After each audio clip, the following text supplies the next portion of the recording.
Halo semuanya, kami dari kelompok 5 akan membahas pengelolaan SDM dalam perusahaan jasa.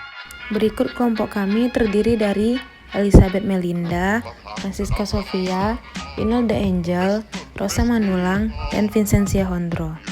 Selamat menyaksikan. Peran penting SDM dalam perusahaan jasa.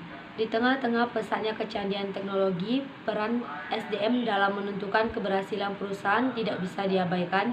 Ibarat pepatah, SDM merupakan sumber keunggulan daya saing yang tak lekang oleh panas, tak lapuk oleh hujan. Hal ini berbeda dengan teknologi produk dan proses produksi yang dinilai makin berkurang peran pentingnya sebagai sumber keunggulan daya saing. Dalam pemasaran jasa, kesuksesannya juga sangat tergantung pada SDM yang dimiliki. Apalagi untuk mencapai hasil yang optimal, diperlukan keterlibatan langsung antara penyedia jasa dengan konsumennya. Perusahaan juga harus mengantisipasi segala kemungkinan terjadinya permasalahan dalam pengelolaan SDM, mulai dari tahap seleksi hingga proses manajemen SDM yang lebih kompleks.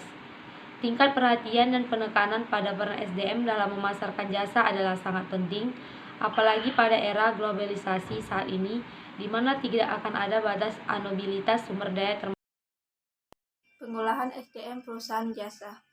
Pada saat ini mulai berkembang suatu pandangan bahwa untuk dapat memasarkan jasa dengan baik kepada para konsumen, di luar perusahaan usaha untuk memenuhi kebutuhan internal perusahaan terlebih dahulu, terutama untuk SDM perusahaan.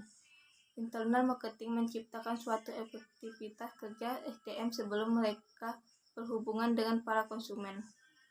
Setiap anggota atau karyawan organisasi mengupayakan kontribusi yang optimal kepada konsumen dalam melaksanakan komitmen kepada perusahaan.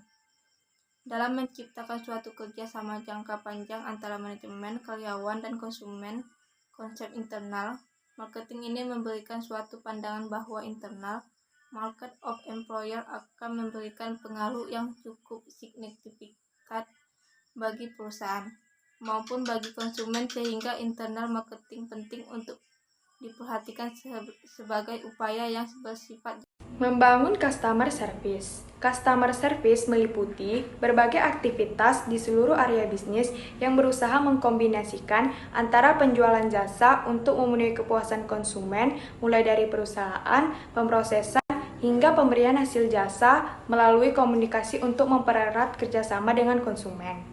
Tentu saja tujuannya adalah memperoleh keuntungan. Customer service bukan sekedar melayani, tetapi merupakan upaya untuk membangun kerjasama jangka panjang dengan prinsip saling menguntungkan. Proses ini sudah dimulai sebelum terjadi transaksi hingga tahap evaluasi setelah transaksi. Customer service yang baik adalah bagaimana mengerti keinginan konsumen dan senantiasa memberikan nilai tambah di mata konsumen.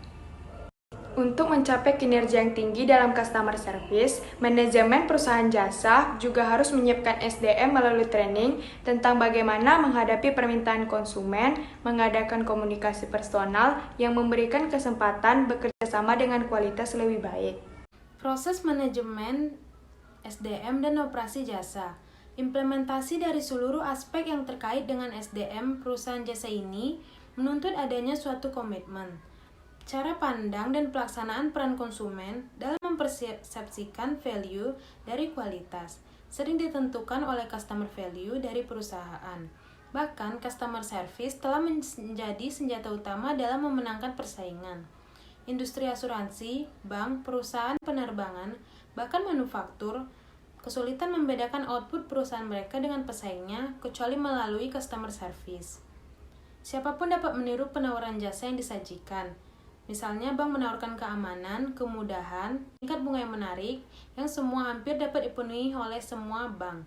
Perusahaan asuransi menawarkan keamanan dan jaminan dan lainnya yang bisa dipenuhi oleh setiap perusahaan asuransi yang ada. Kesimpulan, sumber daya adalah segala sesuatu yang merupakan aset perusahaan untuk mencapai tujuannya. Sumber daya manusia merupakan sektor sentral dan penting dalam rangka pencapaian tujuan di suatu perusahaan, karena dengan adanya kemampuan skill para pekerja dan kualitas sumber daya manusia dapat menggerakkan perusahaan dengan baik dan benar. Maju dan tidaknya perusahaan tergantung pada pengelolaan sumber daya manusia. Ini dapat dilakukan dalam suatu perusahaan itu atau oleh suatu departemen tertentu. Sekian presentasi dari kelompok kami. Terima kasih.